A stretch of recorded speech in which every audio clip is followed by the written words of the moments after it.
Alam niyo po ba mga kababayan, meron pong sinasabi itong si Vice President Sara Duterte na kung saan malaki daw po ang kumpiyansa niya sa kanyang impeachment. So ngayon sabi po dito, VP Sara sa mga kumpiyansa sa kanyang impeachment. Sabi pa po dito mga kababayan, pumalag si Vice President Sara Duterte sa pahayag ng ilang mambabatas na kumpiyansa silang makakuha ng sapat na boto sa plenaryo para may akyat sa Senate Impeachment Court ang mga reklamo laban sa Vice Presidente.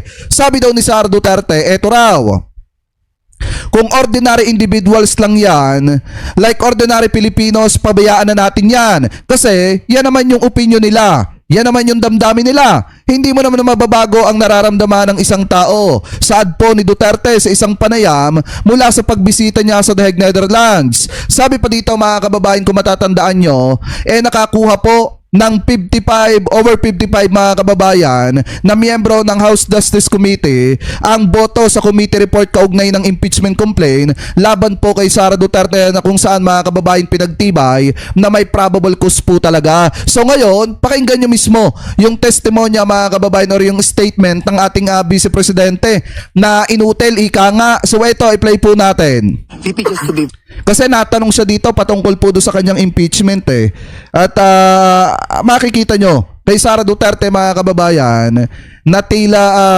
namumroblema din at kinakabahan din sa kahihinatnan ng kanyang impeachment. Dahil kung titingnan po talaga natin, kung pagbabasihan po natin yung sinasabi ng mga expert na abogado, talagang makukonvict po itong si Sara Duterte at may impeach po talaga ito. So ito, i-play po natin. Political also. What is your position? A lot of people, especially individuals na talagang gusto kang ma-impeach, are already spreading statements sa social media or sa mainstream media that you will be impeached and there will be impeachment sa Senate against you. Kung ordinary individuals lang naman yan, like ordinary Filipinos, pabayaan na natin yan, no? Kasi yan naman yung opinion nila, yan naman yung damdamin nila. Hindi mo naman mapabago ang nararamdaman ng isang tao. But it is different siguro kapag congressman na yung nagsasabi or senator na yung nagsasabi. Kasi magtatanong ka, bakit sobrang sigurado ka na tapos na ito? Okay, ako, simple lang sagot ko dyan mga kababayan. Bakit sobrang sigurado na sinasabi ko sa inyo palagi na may impeach po talaga si Sara Duterte sa pangalawang pagkakataon? Dahil nga, yung mga sinasabi ng abogado niya, ano po ba ang sinasabi ng abogado niya? Wala na pong dahilan etong si Sara Duterte para pumunta pa ng Kamara. Hindi na pupunta at doon na lamang magpapakita sa Senado mga kababayan. Sabi ng abogado niya na si Attorney Powa, once na maiakyat sa Senado yung article of impeachment ni Vice President Sara Duterte, once na mai-transmit sa Senado, doon lang daw haharap etong si Sara. Pero para sa akin mga kababayan, in my personal opinion, hindi na po haharap yan sa Senado. Dahil nga, ayaw niyang makaharap yung mga kongresista mga kababayan na tatayong prosecutor kung sakaling magkaroon ng trial mga kababayan dyan sa Senado at kung sakaling maiakyat yung mga article of impeachment laban po sa kanya. Ano po, malabo nang sumipot dyan, malabo na magpakita, malabo na pong umattend etong si Sara Duterte. Ano po, dahil nga, iaasa na niya sa 16 niyang abogado yung pagdepensa po sa kanya. So kayo, kung kayong tatanungin mga kababayan, ito tanong ko lang naman, sa inyong palagay, pwede nyo i-comment sa ating comment section, aatin ba si Sara Duterte sa Kamara, sa Senado once na magkaroon ng trial o hindi na? Ayan, comment nyo sa ating comment section. It's about to ask VP because Representative Redon actually even made mention in an interview that you're very clear na talaga that there will be 106 votes which is required. Articles of impeachment na ma-endorse doon sa Senate. Well, hindi ako makakomment sa kanyang mga nalalaman kasi hindi ko alam kung ano yung alam niya. Okay. VP Inday, just to conclude this interview, VP, no, para siguro jet lag ka pa, Ah. Wala, okay lang ako. Okay lang. VP, what's, Natulog ako ng mayos. Okay. Hindi magka-jet lag. VP, what's your message to the undying, unwavering love and support to the former president and to the Duterte family, to you and your siblings as well? Kasi biruin nyo yung ano ni Sara Duterte ha. Kung titingnan nyo mga kababayan, kung siya ay kumpiyansa at saka yung kanyang team na maipapanalo nila, eto pong impeachment ni Sara Duterte at mapapawalang sala etong si Sara, bakit tumantong pa sa point na kailangan mamukpok ng laptop? Hindi ako nagtatanong lang ako Nagtatanong lang ako kasi mainit na usapin po ito mga kababayan na meron daw abogado na pinukpok ng laptop sa ulo siguro ng kanyang kliyente. At alam ko namang alam ninyo kung sino yung tinutukoy ko. Di ba? Kasi nabalitaan daw. Ang nangyari pala dito mga kababayan, ayon sa ating panaginip, ika nga, nabalitaan daw nitong kliyente na may probable cause. Ano po laban sa kanya? Yung mga reklamo laban sa kanya. Tapos ang nangyari mga kababayan, hindi na alam gagawin, nagpanic attack na, nagpanic mode na, ng pukpok ng laptop. Allegedly mga kababayan. Tapos yung pinukpok daw ng laptop, may ano daw, may pasa daw sa muka. Tapos alam niyo yung pinakamatindi pa dito mga kababayan, after daw mamukpok ng laptop, naglock daw sa kwarto at nagiiyak ng 12 hours na para daw toddlers mga kababayan. Yun yung sabi. Gaano po kaya katotoo yun? Tayo nagtatanong lang naman. Kayo comment nyo nga sa inyong palagay sino yung abogadong pinukpok ng laptop. Anyway, tuloy pa natin. Yes, oo. Undying din yung pagpapasalamat sa lahat ng mga kababayan natin. In fact, kanina, as you mentioned, to bring the message to him, sabi mo, hindi kayo susuko. So, pinaabot ko din sa kanya, sabi ko, nagsabi sila na hindi sila susuko. At sabi niya na sumuko na daw kayo. Para lutang, no? Alam kong joke yun or hindi, but miles away for him. For PRD, I would take it as a joke. And of course, ako personally, yung lakas ko lang talaga galing talaga sa mga tao. Eto na. Pakinggan nyo mga kababayan yung modus ni Sara Duterte. Eto na yung sinasabi ko sa inyong paawa effect na diskarte ng mga Duterte kapag ka sila ay nasa sa harap ng pananagutan. Di po ba? May paawa effect sila. Ngayon sinasabi ni Sara Duterte dito, ito pakinggan nyo yung modus niya mga kababayan. Joke.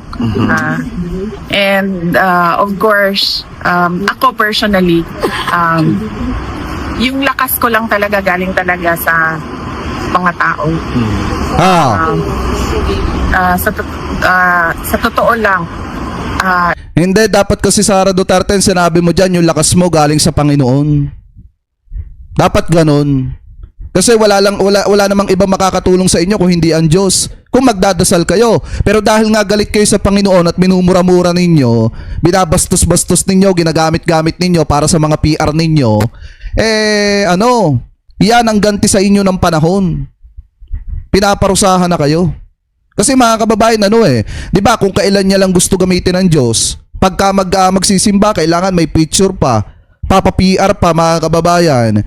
Tapos kapag yung kanyang tatay nung nasa sa kapangyarihan, kumurahin ng Panginoon, napakatindi. So ngayon, mga kababayan, ang point kasi natin dito, yung nangyari sa kanila, karma na po nila yan sa ginawa nila sa sa pera ng mamamayang Pilipino at sa ginawa ni Duterte dati na pagmak mga kababayan sa Panginoon, pagmura sa Panginoon. Kaya nga sa totoo lang, itong mga modus nila, mahirap na po itong kagatin, ika nga. Mahirap na po itong sakyan. Biruin nyo, nagpapaawa dito na parang sinasabi, kayo na lang ang pinanghuhugutan ko ng lakas, kayo na lang ang inspirasyon ko, kayo na lang ang meron ako para maawa ang tao. Pero tingnan nyo mabuti mga kababayan kung siya talaga ay may awa, sa mga kababayan Pilipino po natin at may malasakit talaga siya, ibabalik niya yung pera.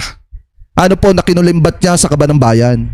Iniwan na siguro ako lahat ng mga kaibigan ko na politiko, pero Ah. hindi ako iniwan ng mga Correct. kapasayan. So in politics, what's your Yung advice kami. to you? Diba? Paawa! VP, another statement coming from perhaps sentiments by the Filipinos. Are you ready to become the next president of the Philippines? I'm already a presumptive candidate because I declared my intention to run for the next presidential elections. We can only pray that Boboto ba kayo ng inutil? Boboto ba kayo ng inutil na vice-presidente? Bilang presidente? Boboto ba kayo ng pro-China? Dapat, tanungin nyo muna mga sarili nyo. Kung kayo ba iboboto ng pro-China? Kasi mga kababayan, sa totoo lang, ang pinag-uusapan dito, teritoryo ng Pilipinas. Ang pinag-uusapan dito mga kababayan ay buhay ng mga kababayang Pilipino po natin sa hinaharap. Kaya pag-isipan nyo ng maraming beses kung susuportahan nyo ba or hindi. Kasi mga kababayan, kita nyo nga nilampaso nga siya ni Senator Raffy Tulfo mga kababayan sa Luzon. Ganon katindi. Tapos ang pinakamatindi pa dito, nagtay pa sila ni Senator Raffy Tulfo. Partida, hindi pa nagdi-declare si Senator Raffy Tulfo na siya ay tatakbo sa presidency mga kababayan. Kaya nga ako kung sino man yung tatakbo, ngayong darating na 2028 election, wag lang si Sara Duterte, susuportahan natin mga kababayan. Kasi nga, pagka si Sara Duterte naging presidente, kawawa ang bansang Pilipinas. Maniwala kayo. Talagang babagsak sa lusak ang ating bansa. Yung korupsyon mga kababayan na sinusubukang pigilan sa panahong ito ngayon na lumagana pa, mas lalo pa yung lalaganap. Dahil nga, pag naging presidente si Sara Duterte, hindi naman magtatrabaho yan, bagkos ang atupagin yan, yung pondo ng bayan. there will be a presidential elections on 2028 and it will be honest, orderly, and peaceful. On behalf of the Filipino VP, mabuhay ka, mahal ka namin, at asahan mo ang suporta namin. Duterte! Ayan. So ngayon mga kababayan, eto rin pala, iisa rin pala yan. Yan. Meron tayo nakitang post, 'di ba? Sinasabi ni Sara Duterte, siya daw ay tatakbo sa presidency mga kababayan, pero hindi naman niya maharap-harap yung kanyang mga pananagutan. Dapat kung ikaw ay may balak tumakbo sa presidency sa darating na 2028, dapat alam mo ang pananagutan mo at kaya mong harapin yung pananagutan mo, hindi yung tinatakbuhan mo. Kita nyo mga kababayan saglip na sagutin niya yung itinatanong na mga kababayang Pilipino po natin kung gaano nga ba katotoo yung paglabas at pagpasok ng pera sa kanyang bank account na umabot ng bilyones. Ano ginawa niya? Nag-travel siya abroad mga kababayan at nagpapasarap na naman siya sa ibang bansa sa dahig. Kumbaga ginagawa na lamang po niyan dahilan yung kanyang tatay, yung kanyang ama para makalabas ng bansa at makapagliwaliw sa ibang bansa mga kababayan habang may mga kinakaharap siyang reklamo dito po sa bansang Pilipinas. So ngayon, ano ba ang sabi dito ni Attorney Lorna Kapunan? Sabi niya dito mga kababayan, ayan Lorna Kapunan, nagkakagulo na yung messaging nila sa defense team Sabi ni Attorney Powa in an interview, we are ready to go the Senate. But kahapon lang meron siyang if we go to the Senate, siguro tinamaan nga ng laptop yung ulo Yun yung sabi dito mga kababayan. Kasi nga naman nung una sinasabi ni Attorney Powa, kung titingnan nyo sa mga interview mga kababayan, ready na daw po etong kampo ni Sara Duterte kung sakaling ma-transmit yung article of impeachment doon daw po sa Senado. Ibig sabihin, pag sinabing ready, kahit si Sara Duterte, ready na rin humarap sa kanyang mga pananagutan mga kababayan sa Senado once na ma-transmit yung article of impeachment. Pero kahapon nag-iba yung pananaw mga kababayan at sinasabi ni Attorney Michael Powa at may nakalagay ng if. Yan yung sabi dito mga kababayan if we go to the Senate, yan na yung sinasabi. Pero nung una, we ready to the Senate or ready silang pumunta ng Senado mga kababayan. Pero ngayon, may nakalagay ng if. Ibig sabihin hindi sila handa. Walang kasiguraduhan mga kababayan kung pupunta ba talaga sila or a-attend ba sila kapag nagkaroon ng trial dyan po sa Senado. Ngayon siguro baka ito'y epekto ng malakas na pagkakahampas ng laptop sa ulo. Eh ako, nagtatanong lang ako gaano kaya katotoo yun mga kababayan? Na allegedly, meron daw inampat ng laptop ulo na abogado. Kasi nga nagwala yung kliyente mga kababayan, nagtrantoms. Dahil nga, wala nakakuha ng 55 na boto. Isang patunay na may probable cause po talaga yung reklamo kay Sara Duterte. So ngayon, ituloy pa natin mga kababayan. Kung titingnan nyo, syempre, hindi mapakali si Sara Duterte. Kasi nga mga kababayan, sa May 11, talagang magkakaalaman na kung may impeach ba talaga etong si Sara Duterte or hindi. Pero para sa akin mga kababayan, sabi ko nga sa inyo, ang tingin ko talaga dyan, mai-impeach etong si Sara Duterte. Kahit nung February pa lang, mai-impeach po yan sa pangalawang pagkakataon. So ngayon, sabi dito, sa nakita po nating balita galing po sa Politics Tea, umiiyak daw na parang toddler at yung binato ng laptop may pasa daw sa muka. Sabi dito, mainit na chismis. Ang nag-post po nito si Kagawad Joey. Mainit na chismis, totoo ba na after magbato ng laptop, 12 hours daw nag-lock sa kwarto at umiiyak? An insider even said, parang toddler umiyak, nakakaawa. Ayun yung sabi dito. So ito yung post. Sara Duterte umiyak for 12 hours, parang toddlers after mambato ng laptop. Yan yung sabi dito mga kababayan Rumors say either Attorney Poa and Senator Amy R. Marcos ang binato after mabalitaan about sa impeachment na sapat na ang probable cause mga kababayan. Ayun yung sabi dito. Maalin daw kay Attorney Poa yung binato or dito daw mga kababayan kay Senator Amy Marcos. Kasi nga nagtrantoms daw etong si Sara Duterte. Di po ba? Nagtrantoms. Dahil nabalitaan na may sapat na boto para mag-proceed mga kababayan o para madala sa plenary yung usapin ng impeachment nitong si Sara Duterte. Alam naman natin, pag nadala yan sa plenary ng Congress, automatic pagbobotohan na po yan. Pagdidebatehan ng konti, tapos pagbobotohan. Pag nakakuha ng 106 na boto, automatic mga kababayan may i-transmit po yan sa Senado.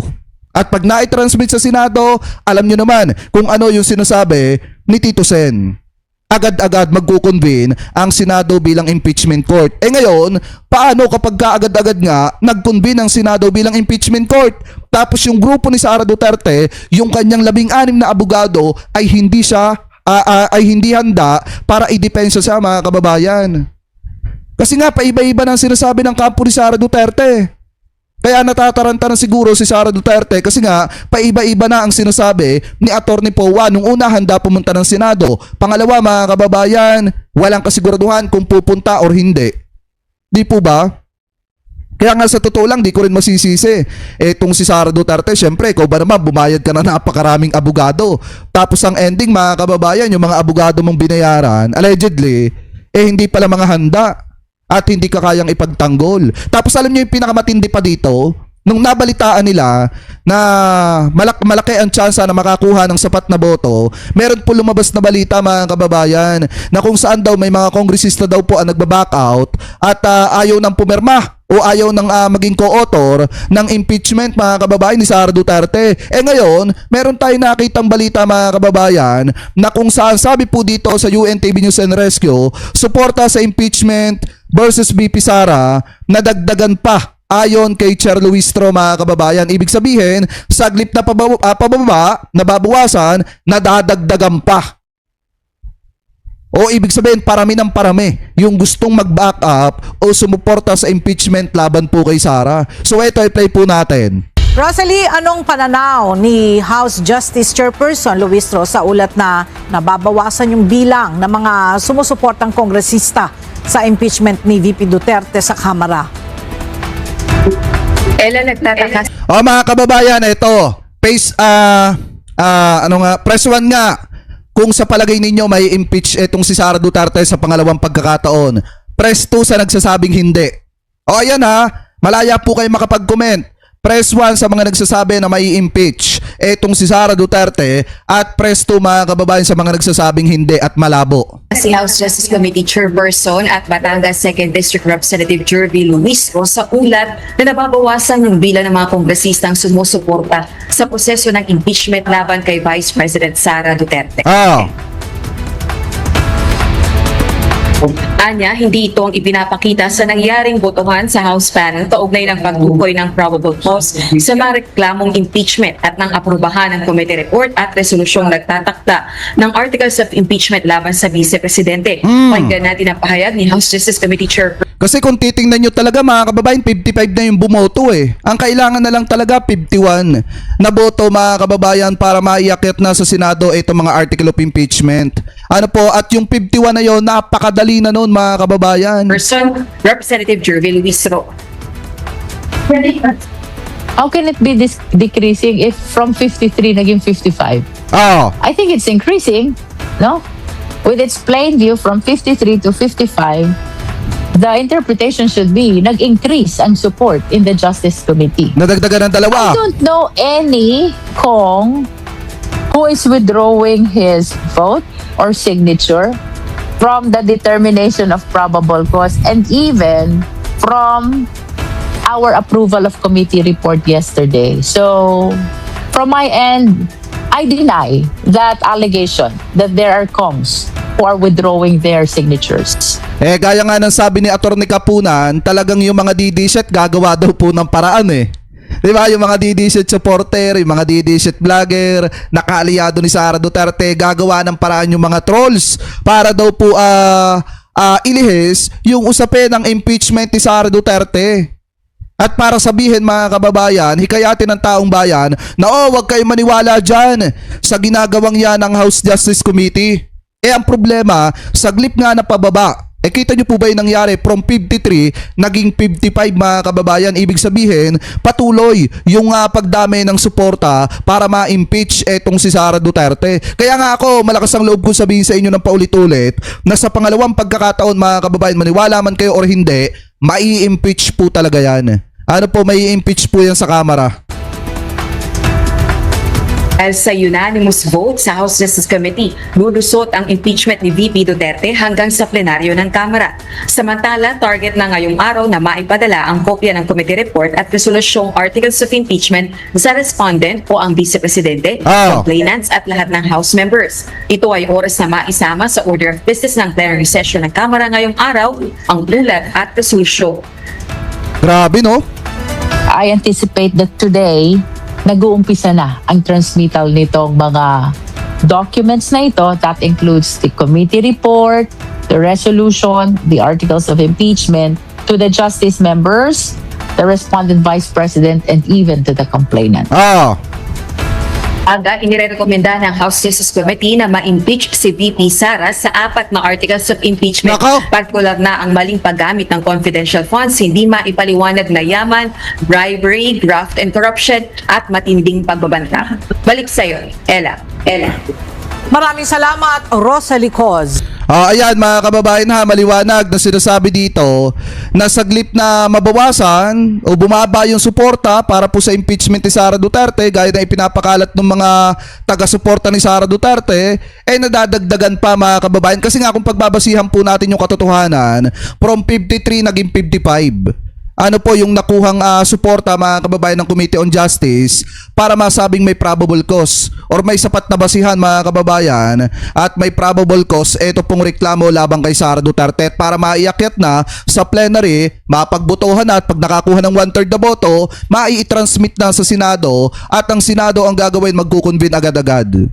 Ang pinakamasaklap dito na posibleng mangyari na ikaka-impeach po talaga ni Sara Duterte ay yung hindi kahandaan ng mga abogado ni Sara Duterte. So siguro, yan yung mga dahilan kung bakit nakapambato ng laptop, allegedly, etong si Sara Duterte mga kababayan sa isa sa kanyang mga abogado. So ngayon yung abogado na yon, hindi natin alam kung sino mga kababayan. Pero ako magtatanong lang ako, gaano po ba katotoo, Atty. Powa, na ikaw yung binato ni Sara Duterte ng laptop? Ako nagtatanong lang naman ako hindi ko sinasabing totoo. Nagtatanong lang ako mga kababayan. So kayo, kung kayo po ang tatanungin, ano pa masasabi ninyo, hingil po sa usapin na yan. Comment below na lamang po kung ano po ang comment at opinion ninyo. Hingil po dyan mga kababayan sa topic na yan.